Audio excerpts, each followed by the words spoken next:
and you decide you don't want them, should I force them in your mouth because you already said yes? And they said, no, that would be horrible. I said, it's the same thing with sex. Nobody, even if you're in the middle, if you started at any point during that, if someone says, no, I want to stop, or no, I don't want to do this, then you shouldn't make them. I was like, just like with these fries. So that was like the most simplistic way that I could teach them, right? The following podcast is for informational purposes only and does not constitute legal, medical, or any type of professional advice. While we strive to provide accurate and up-to-date information, laws and regulations surrounding sexuality, relationships, and consent can vary by location and are subject to change. If you have specific legal or medical concerns, we strongly recommend consulting with a licensed professional in your jurisdiction. Listener discretion is advised, as this podcast may discuss adult themes and sensitive topics. By continuing to listen, you confirm that you are 18 years or older. Welcome to the Siren of Freedom podcast, sounding the alarm by bringing clarity and freedom to the realm of sexuality. Our aim is to give others a place to share their stories and release themselves from the weight of shame and guilt.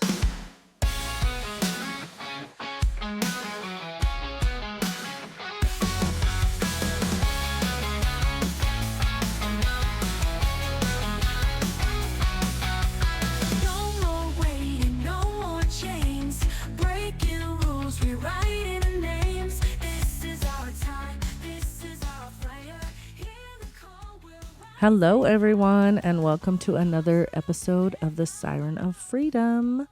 I hope everybody is having a great week, and when this comes out, it's Thursday, so I hope everyone has wonderful plans for the weekend. And tonight we have our guest. Her name is Snoop, and of course we have my hubby and producer Socrates. Say hello, babe. Hello, babe. Never know what you're going to get with that one. And Snoop, hello to you. How are you? Hi, everyone. I'm good.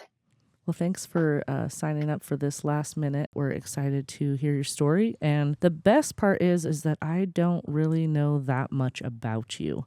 And so this will be an adventure for everyone of getting to know who Snoop is and how she grew up and where she's at with her sexuality right now. So why don't you just fill us in a little bit? Tell us how you grew up, your family dynamic. Okay.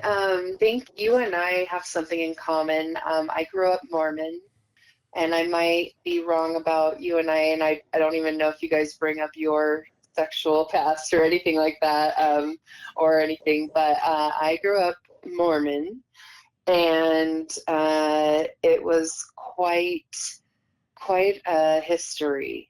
I am no longer, and I have nothing against it, but my family is still very much enthralled in that. So I was not really taught anything about sex, I guess. And I had well, I don't really know exactly how to go, I guess, from here. Okay. Well, I'll ask some questions. Your mom and dad, are they still together? Okay, so my parents were divorced. Okay, yeah, so let me tell you that part. So my parents were divorced and my dad raised me. Okay. So I had no idea about anything. So because you didn't have like a female, you didn't have a female influence. Did you ever see your mom after they divorced then? Like, how old were you when they got divorced? Like on the weekends. I was one when they got divorced. Okay, and so she had custody just like every other weekend type deal? Yeah. Okay. And so she didn't really talk to you about any of the normal. How did you, when you hit puberty, when you went through, your period and all of that stuff, like, who helped you with all of that? Was there anyone that guided you? Not really, no. I remember like in the 6th grade, we took this class where they like had maxi pads. And I remember like they taught us about the maxi pads and that kind of stuff and how to use them, but I didn't really know anything beyond that. So I took the maxi pads home that day, and I remember sticking them on the living room window, and I thought that that was hilarious. But beyond that, that's my, yeah, like So that what was my, what happened when it finally when it actually arrived though? Did you think you were dying? Or what happened? yeah, like I remember like learning about periods, but like I just stuck a maxi pad on and I was good to go. But literally that was like what I learned. Wow. That Yeah, it I mean it was a pretty fucking it was a pretty messed up. My mom was like, Like, every time I had a tummy ache, she was like, maybe you're starting your period. Do you know? And she was like overly eager about it because I was the oldest. So she was like wanting to make sure because her mom didn't talk to her too much about it. that's kind of So how I am, so I need to be careful. yeah, but it's Yeah, like, oh, so with your daughter, you're like, okay. yeah, totally. So at what point Yeah. did you learn about sex? Like, did anyone teach you about it, or like, So I promise that this story becomes fun and funny, but my first sexual encounter was when I was raped at 14 years old. So it is a dark story. So okay, well, I share was what 14 years you old. you don't have to leave anything out. We will put a trigger warning on the podcast. So if anyone needs that, so you can share Yeah. as much as you want to share about it. You don't have to leave anything out. And, So, and one of the reasons that I want to share this is because I do have a daughter and I do think that it's an important topic to talk about. My first sexual encounter was when I was 14 years old and I was sexually assaulted by a 19-year-old. And I think one of the reasons for that is because of my lack of knowledge about sex. I didn't know anything about it.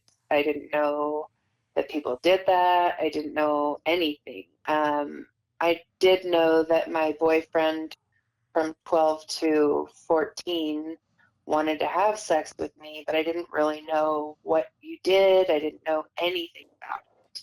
I just knew that people wanted to have sex and I didn't want to. And so my first boyfriend broke up with me because I wouldn't have sex with him. And then ironically, I got raped right after that by a 19-year-old. Um, and that was awful. It was awful. It was my first encounter, and I just was so naive, and I was so young, and it shaped me for the rest of my life. And I've read a lot about it, and I've done a lot of research on it, and it's an awful experience, but there's so many resources out there, which you guys are going to post. yeah, in the show Like you'll notes. post the Yeah. link, right? Yep, in the show notes, Okay, we'll post perfect. whatever links and resources that you want us to share with our listeners.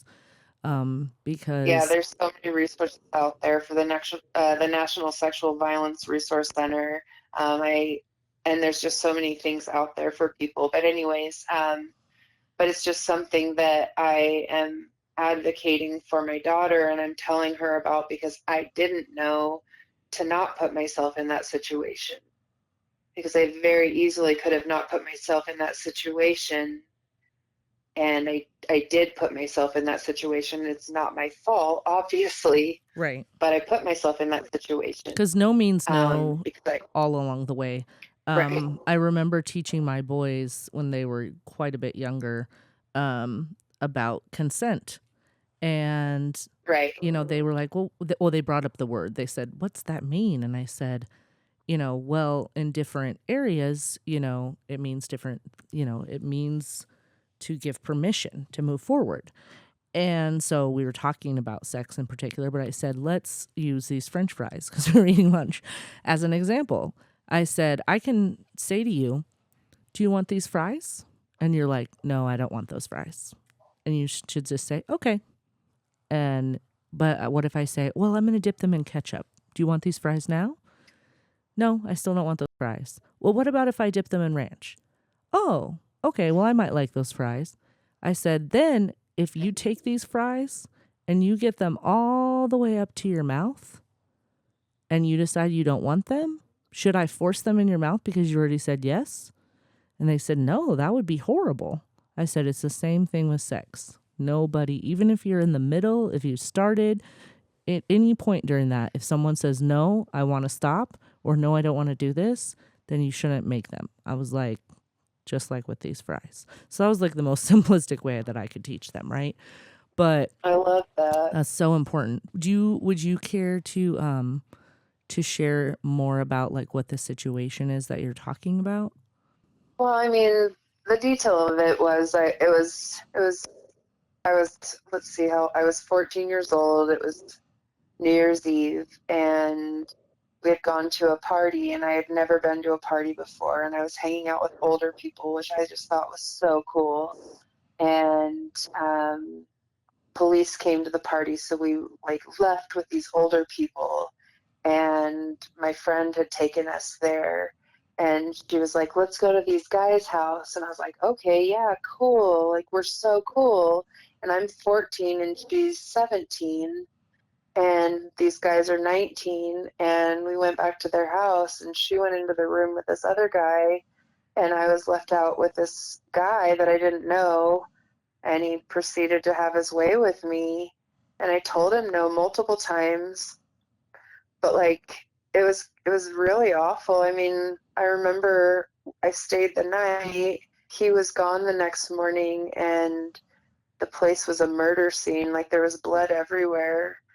It was awful. And like to this day, I don't like people going down on me because he had gone down on me, and there was blood all over, and it was just awful because he had like popped my cherry, I guess, and it was just, yeah. Well, and anytime, that someone's forced to do something and then you're a virgin or, there's a variety of physical reasons why we could bleed. But, when it's something that's completely unwanted, you're telling him to stop and then that happens, and then I'm sure it lives in your mind. I'm sure you can picture it to this day exactly what happened. Oh And yeah, and I had multiple encounters with him after that, and it was just like it was awful, and he'd always like joke about it, and he's like married with kids now, and it's awful. Another time I had gone to a party and he was there,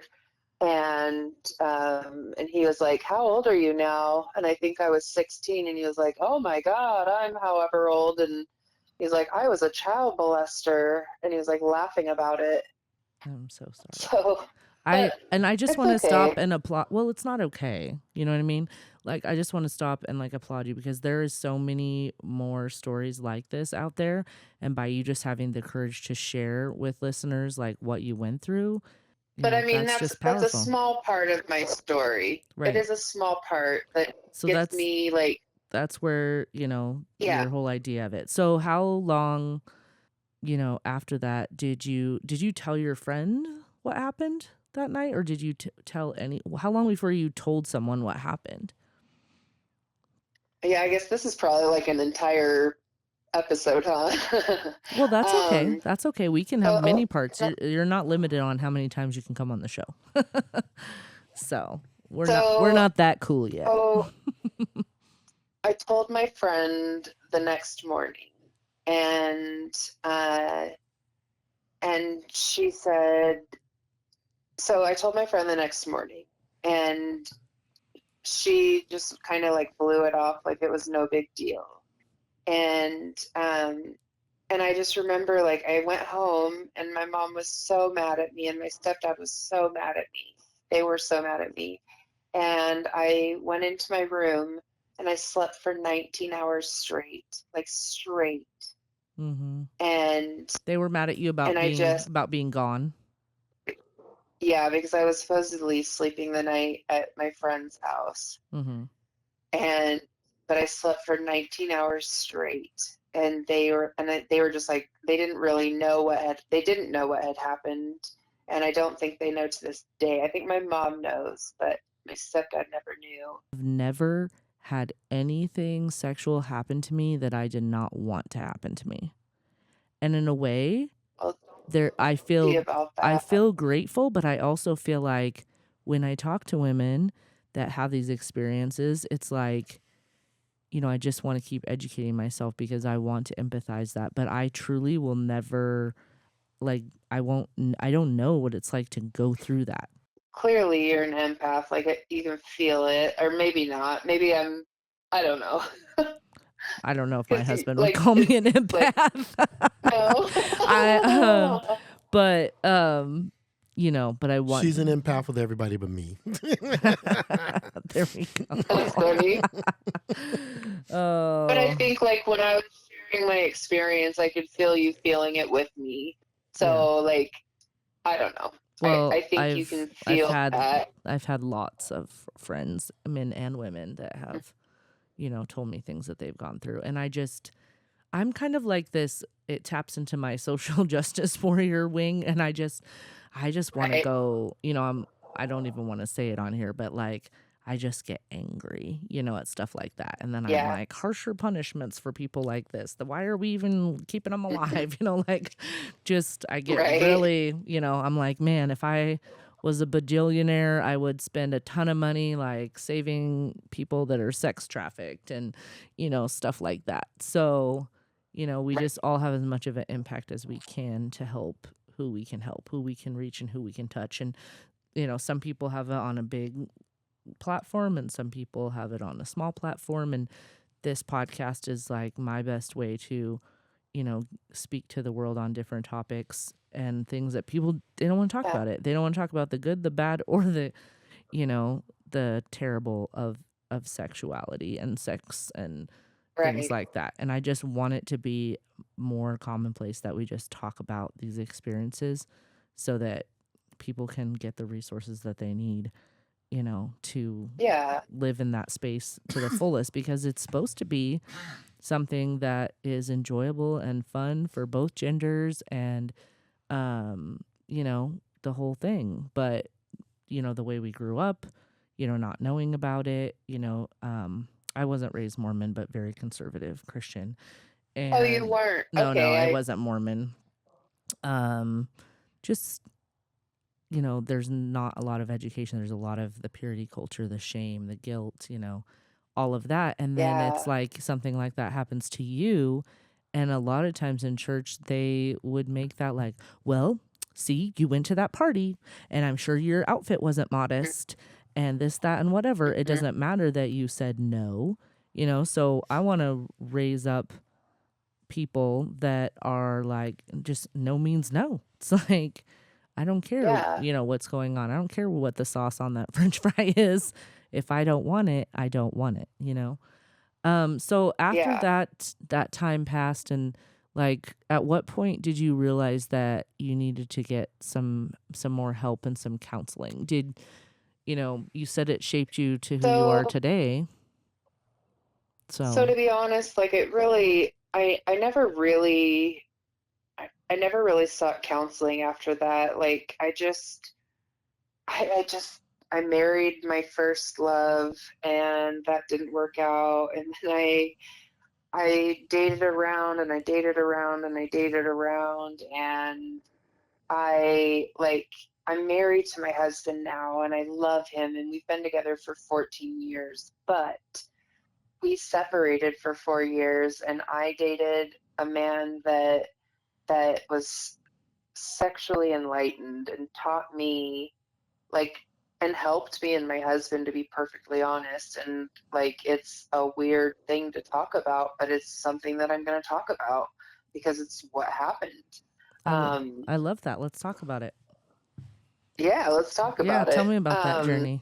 But but the journey to it is I never opened up to anyone sexually. Mhm. I Never. I was scared of sex. I was scared of intimacy. I was scared of everyone, including my husband prior to separating from him. I used sex as, like, I don't know, it was just kind of a thing. It wasn't a way to become close to someone. It was just sex. Mm-hmm. And that's how it was viewed to me because of that sexual assault. Yeah, it was just Uh, compartmentalized for you. What was the first time that you had exactly. sex? What was that like? Like the first time that you had it consensually. It was with my high school boyfriend slash ex-husband, and it wasn't, I don't know. I don't remember it being anything special, to be honest. Mm-hmm. But like the first time that I can remember having sex consensually and feeling like a true bond, or like that spiritual bond or that emotional bond or whatever people call it, is with my ex.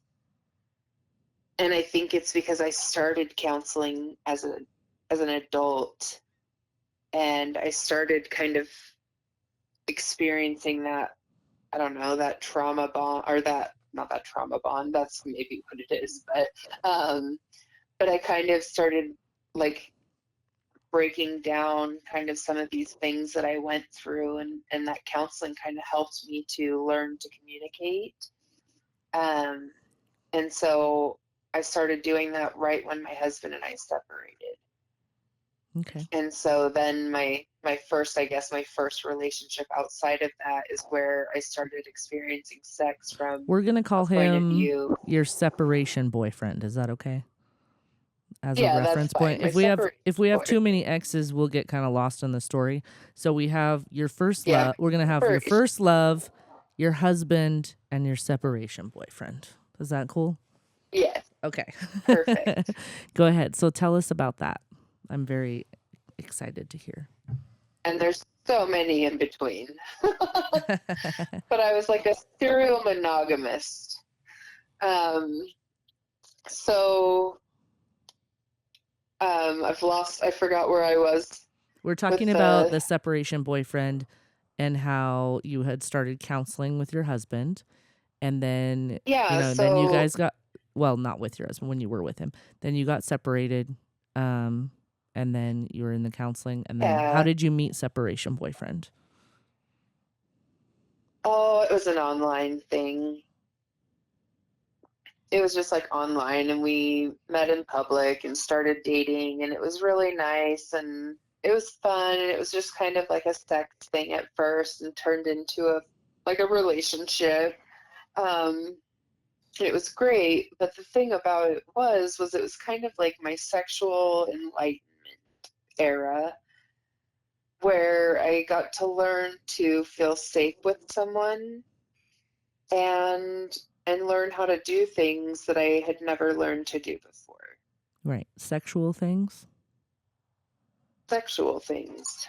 Well, and feeling safe with someone is where you can explore more, because if you don't feel safe, you're not going to explore. You're just hanging on tight to your lead rope, right? But once you feel safe with someone, you can do, more things. So what kinds of things? Again, you can tell as So, much or as little as you want. This is totally non-censored.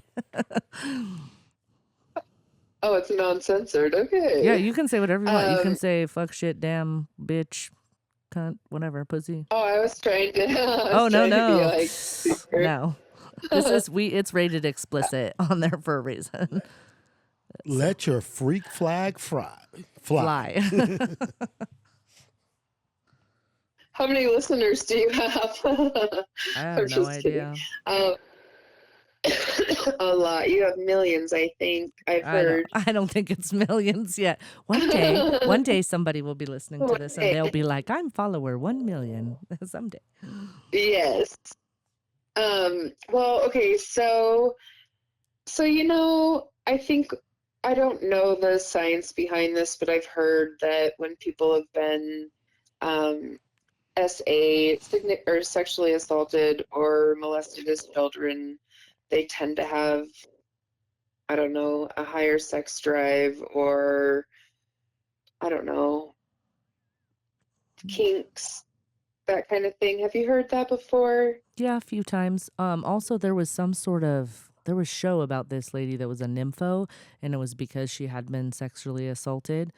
And then some Yeah, people are just into all the things, and they've never had anything bad to them happen. So it's it's a true. definitely a This is wide true. range. So and there's It's nothing bad or wrong about anything consensual. Is what I like to say. As long as everyone's over the age of 18 and says yes, then it's very go true. for it. Well, I always had like this thought in my mind, like I always want to try something different. Like let's try something new, let's try something different. And I'd always had all these sexual partners, and I'm saying all of these. I'm not like up in the hundreds. I'm not up in the high numbers or anything like that. But And I if had you had were, and multiple partners. if you were, it does not matter. It doesn't matter. No, and I Those are don't care. experience points. You'd probably be, even better. Hell yeah. Yeah. And I don't care about that, but I'm saying like I've had enough sex that I should know, like people should be letting me experience these things or teaching me these things. And I always tell like my partners, like, let's try, like show me something new, like show me this, show me this. Like, okay, you're talking the talk, walk the walk, but nothing's happening. Like throughout my sexual experiences, like no one's really shown me anything, right? Like nothing. And so it's just like plain sex. Like we're having sex. It's just like, okay, here's another position, like blowjob. Like it's just sex, right? Do you get kind of where, like, I don't know, like there's Yeah. no kinkiness, there's no toys, there's nothing like that. Yeah. It's Well, just tell like us sex in different positions. beating around your bush. Yeah, stop beating around your Like, bush. just tell Well, it he did like not me, like that. So, paint a picture of like what your experience was like, when you got oh into an my God. experience Okay, like with this so separation boyfriend. so separation boyfriend would take me to different heights. So he had a bag of toys and he would try every single thing, and he had suction cups, he had toys, he had whips, he had chains, he had like things to tie you up, he had hammocks, he had like you name it, dude. This dude had everything. He was like Christian Grey, which scared the shit out of me because I was like, dude, this guy is a serial killer. I'm certain of it, and I would tell him that. Like, I'm certain that you're a serial killer, but I'm into it. Um, and so, like, we dated for 3 years, and I finally had to break up with him because there was just something about him that I was just like, I don't know, dude, you're gonna kill me one day. Like, something about you is just like not sitting right. And I don't know what it was, and it sucked, but like the sex was so fucking amazing. And it was tantric and it was like emotional, and we would go like into another universe, but but it didn't feel safe in the end. So that's where it got scary. So here's where I'm trying to go with this. So separation boyfriend felt safe, I believe, because I was in that the communication era where I was in counseling and feeling all these things. And then I got back together with my husband, and now I'm able to have not as good of sex, I have to be honest, but now I'm able to have this kind of sex with my husband because I'm communicating and I'm feeling safe with myself. Yes. That's good. Yeah. But I had to throw in that exciting, fun sex at this point. Snoop, I absolutely love that. So, what you're describing is called subspace. And What is subspace? what you just described, a sense of euphoria, a sense of being taken to another world. And um, I just want to point out something to our listeners, and if it's okay with you. Please. For our men listening, what you heard was golden. And I think you should reverse it, listen to it again. Here's what this guy did. We don't know unless Snoop has, some kind of updated story. So before I say this, let me check myself. Any updates on how he is now? Did you find out he was a serial killer, or was there any kind of signals He's that? a wonderful. Perfect. There were secrets. There were secrets. And we're still friends, but he was definitely keeping secrets from me. He was cheating on me the whole time. Right. I knew there were secrets, but you know what? It was worth it for the time, but definitely not my long-term Yeah, partner. because he probably he's not Perfect. monogamous, so Perfect. that's why. Perfect. No. Yeah. So Still wants to be with me for some reason, but I was like, no. yeah. So this is what I want to point out to our listeners. Thank you for saying that. I wanted to check myself before I wrecked myself. This gentleman got her to feel comfortable with herself, even though in the back of her mind she had this major fear that this guy could be a serial killer. He took her to heights that she had never been to before, and all while making her feel safe, and then empowered her to go on her own journey and do her own work and start feeling safe for herself. So listen to this, gentlemen. You can make a woman feel safe even if she has questions about you. I don't condone being obviously unethical about it and not communicating what's really going on and cheating. That's obviously bad, but I'm so fascinated with the psychology of this thing now. That's what I just wanted, because I don't usually jump in like this, and I'm like, understand the psychology of it, gentlemen.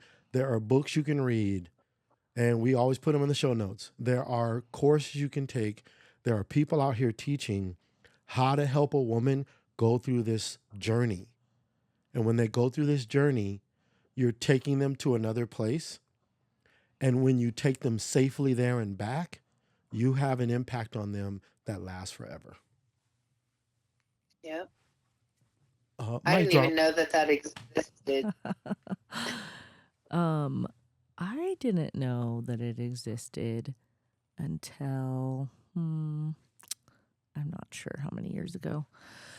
But once I got divorced, that's really where my sexual journey started, because until my husband was my only until I was nearly 30 years old. So then there was that's what this podcast is about here and there. But I've definitely experienced some things that you're just like, am I on planet Earth still? Yeah. How is this real? It's because there are men that can come in and you don't even really think about exactly what they're doing as far as mechanics are concerned, because they are able to free your mind. They are able to free your mind to where nothing outside of that place that you are with them even exists. And it's a very powerful experience, like my husband was saying. So how has this come into play now, being back with your husband? As much as you want to share about that, like what has changed outside the bedroom as well as inside for you after having experienced that? Well, I mean, in all honesty, I struggled quite a bit in the beginning. I mean, my husband and I, when we first got back together, we fell in love. Like, we fell deeply in love. And the sex was the first time in our ever, the sex was really good. It was really good. But life kind of took back a hold, and it has fizzled dramatically. So that kind of sucks, but we're working on it. I think the issue is just that we don't have that communication, and we're working on it. We're doing counseling and all of that. I think it's just life. My life kind of, I tend to choose the hard way out. So I don't know. We'll see. part 2. So let's back up again. You said that when you got back together that this experience with separation boyfriend helped with your husband. So initially, was there something outside the bedroom that it helped with, or just the sex was better? Well, it was that, I don't know. It did at first, but then it just now it's kind of fizzled a little bit. It just kind of went back to regular life. Yeah. So what kind of sexual goals do you have for yourself then? Do you have anything that you aspire to get back in a place where you can have something like that again? Or what are your thoughts? What are your thoughts surrounding sexuality these days? So my husband and I just started couples counseling so that we can start getting to a place where we can be intimate and I can be vulnerable with him sexually, because I just don't feel comfortable with him like I did it with my separation boyfriend. Yeah. And so we're starting this path right now. We're just in it. Literally, we've had one session, and that was him with her alone, and then I'm going to be doing one alone with her next week, and then we'll come together. So that's what I want, is I want to be able to be vulnerable with my husband, which is so weird to say because he's my husband and I should be the most vulnerable with him, but I think I'm the least vulnerable with him. So that's my goal. I love it. Well, we're going to follow up with you maybe in a few months and see how that journey is going. But it's been awesome to talk with you tonight, and we look forward to hearing more in the future. Awesome. Thank you guys so much. Thanks for being on. Bye. Bye.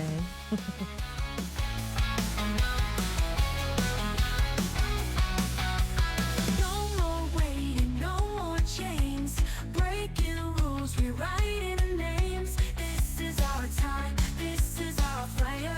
Hear the call. We're rising higher. On your truth, live out loud. No more fear. Stand up proud. You were made to rise. This is your time.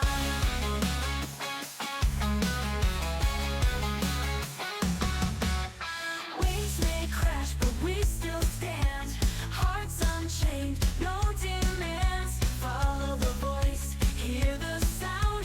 Freedom's here, we've been found. The siren of freedom calling you home. No more hiding, let yourself roam. Rise with the tide, fearless and free. This is your destiny.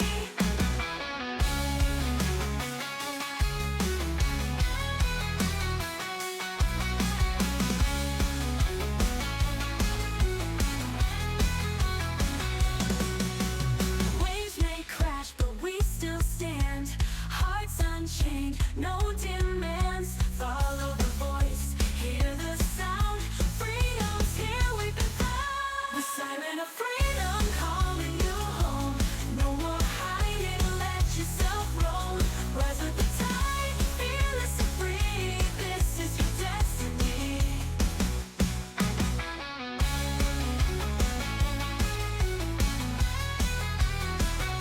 The siren of freedom calling you home. No more hiding, let yourself roam. Rise with the tide, fearless and free. This is your destiny. Thank you so much for listening today. We hope this podcast has been an encouragement to you. You can find us on our website, thesirenoffreedom.com, and also on social media and Patreon under the Siren of Freedom podcast. Your support is what helps us continue to sound the alarm of freedom.